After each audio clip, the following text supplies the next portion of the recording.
This is Rock and Roll English. Real people, real English. Hello everyone and welcome to another episode of Rock and Roll English.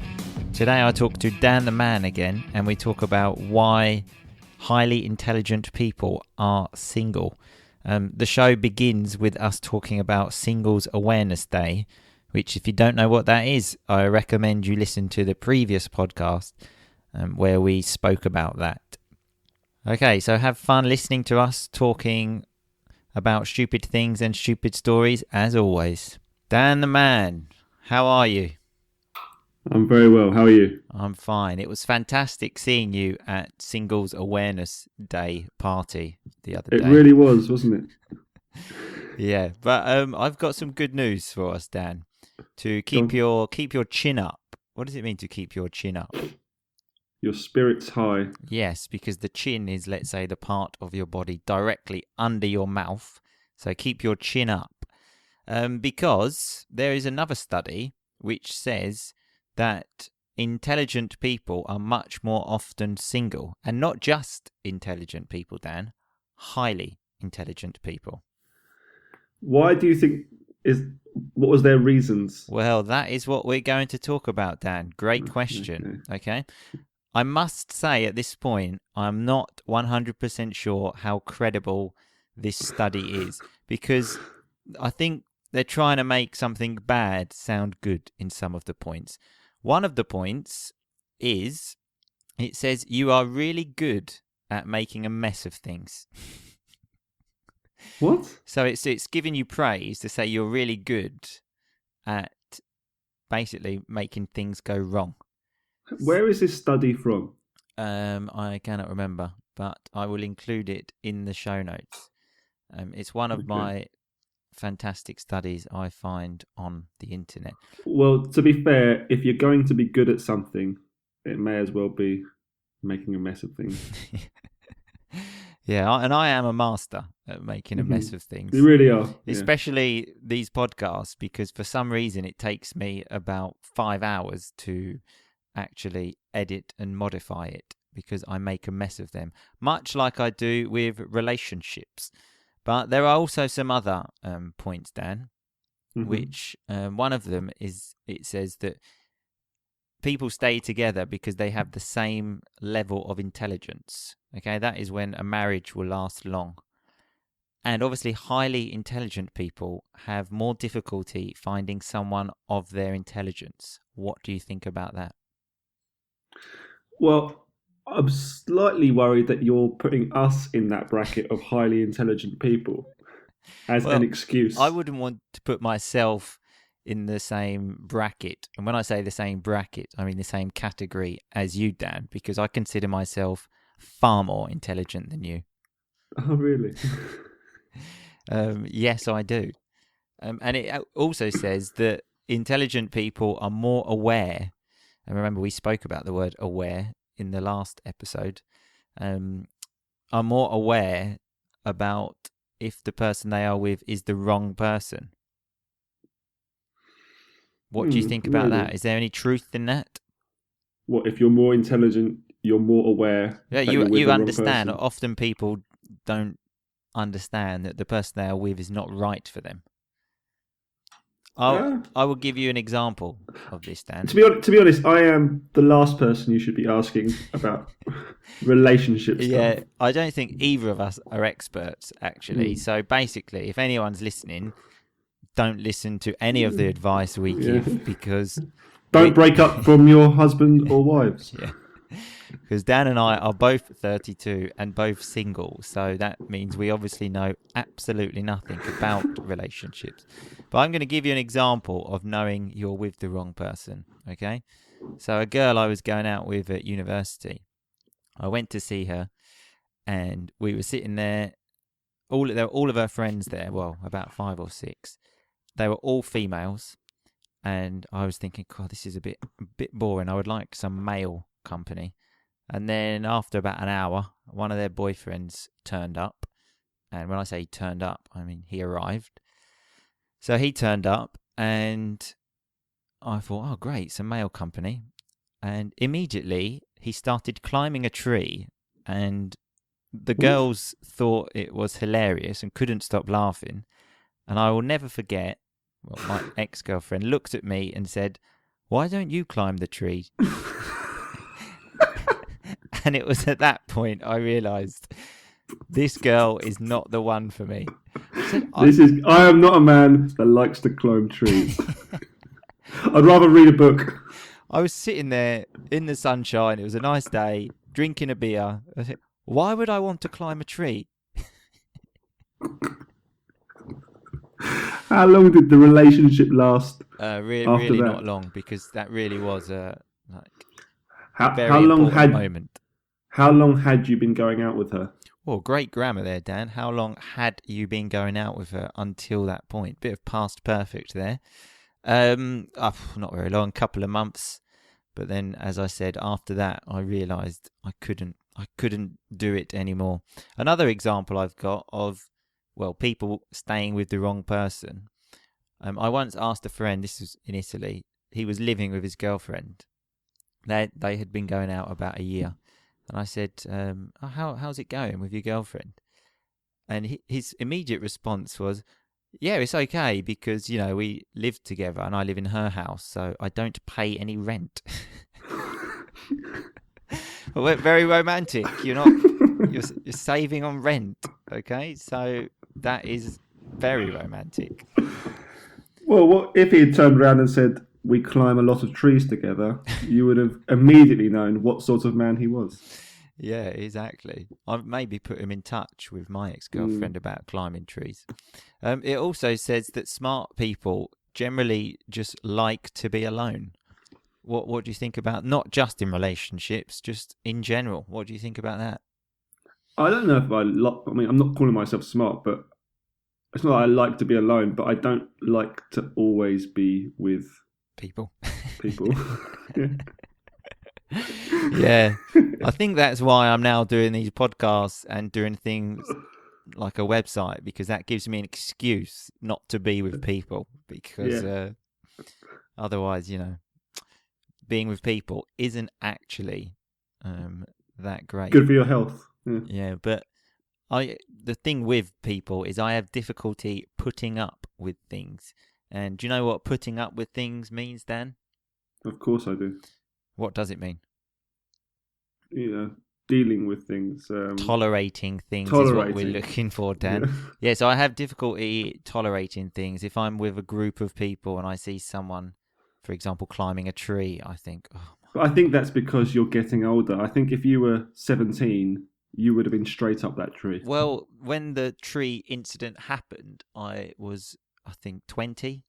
So I've always been a miserable old man deep inside me, okay? And that, I hope, will stay with me forever. It had some questions in the article about sort of relationships. It didn't have any answers to them, but I thought I would ask you some of them, okay? Because maybe this is the reason we are single. Mm-hmm. Okay, so one of them was, do you think the man should pay for everything on the first date? You see, I don't mind paying for everything on the first. In fact, I would normally pay for something on the first. I would. Mm-hmm. But the problem is, at some point, that's got to stop. It cannot continue forever. It cannot continue. I actually, for the first date, I always offer to pay, but I really think if she just doesn't even make an attempt to pay, that is negative points in my book. I suppose, but it's not. Hey, we are equal now, Dan. Men and women. Half-assed attempt, even if it was like half-hearted attempt. That's good. I said half-assed, but yeah, whole half, same thing. We'll stay with half-hearted, which means when you do something not to the maximum, let's say with 50% of effort, 50% of your heart. If she makes, as you said, if she makes a half-hearted attempt to pay, that's okay. But if she doesn't even, make an attempt, I just sort of think that's not a good sign. Men and women are equal now, Dan. I agree, but I just normally insist. But then again, it's always been the same. Even with when I go out with friends, I'm always the first person to the bar buying a round. You're always the last. That's the difference. That is definitely not true. I don't go to bars anymore because I don't like to be around people. Yeah, and people are sick of paying for your drinks.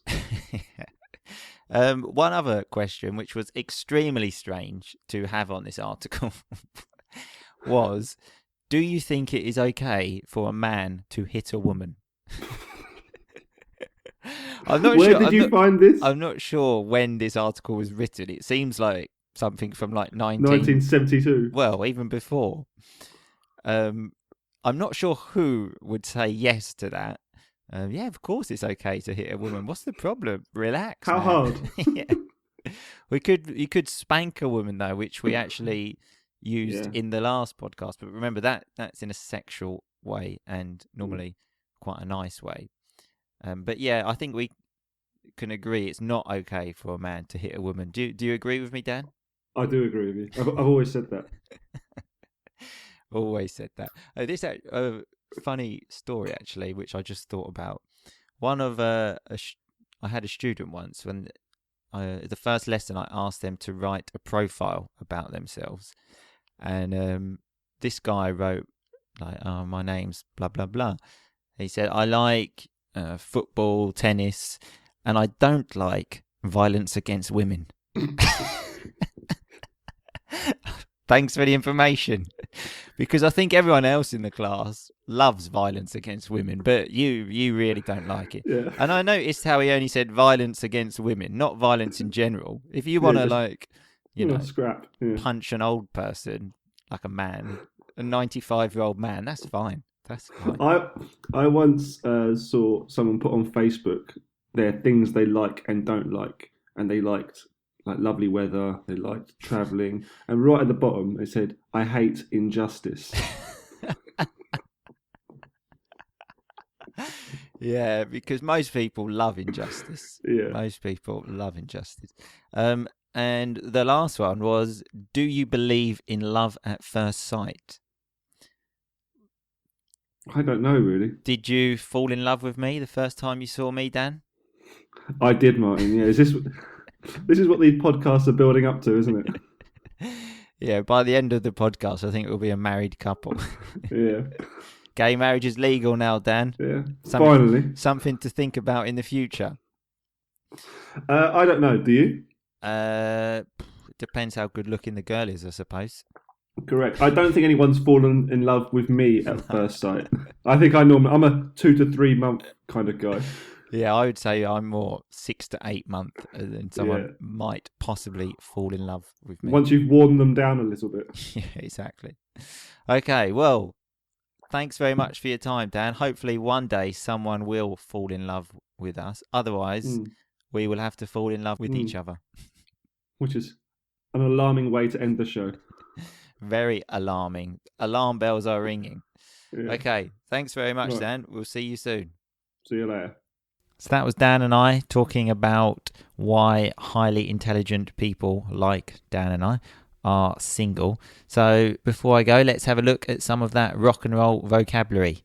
Early on in the podcast, we said keep your chin up, which is a very nice phrase to memorize, which means just to stay in high spirits, to not be discouraged. Because as I mentioned, the chin is the part of your body directly under your mouth. So keep that up and stay in high spirits. To make a mess of things, which is obviously when things go badly. Another one was when I said I wouldn't want to put myself in the same bracket as you. And in this sentence, the word bracket just means a like category of people. A phrasal verb that was used was turn up, when I was talking about the boy that climbed the tree and I said he turned up, which means he arrived. It normally means you arrive without an appointment. A typical example would be this man turned up at my door. So I was not expecting him and he just turned up. Another phrasal verb was to put up with, when I said I have difficulty putting up with things, which means just to tolerate things. Another really good piece of vocabulary was half-hearted, which is obviously when you do something only to like 50% of your ability, and let's say 50% of your heart. Dan also used some rock and roll grammar there when he used the past perfect continuous, when he said, how long had you been going out with her, like when this happened. In the show I said it was the past perfect, but I actually made a mistake. I'm actually not as intelligent as I think, because it's the past perfect continuous, because we are interested in the period. He was interested in the time, so that is why he said, how long had you been going out with her? So I hope you enjoyed that little piece of rock and roll grammar. Grammar is always fun. Before I go, let me just tell you one more time not to listen to anything Dan and I say or said in this episode, because we know absolutely nothing about relationships, or more or less anything. So thanks for listening. As always, remember to go to the website where you can do the quiz on all of these words and the grammar. And remember to tell your friends and follow us on Facebook and Instagram. Thanks very much, and we will see you soon. Thanks so much for listening to Rock and Roll English. For more great content and to stay up to date, visit rockandrollenglish.com and facebook.com/rockandrollenglish. We'll catch you next time.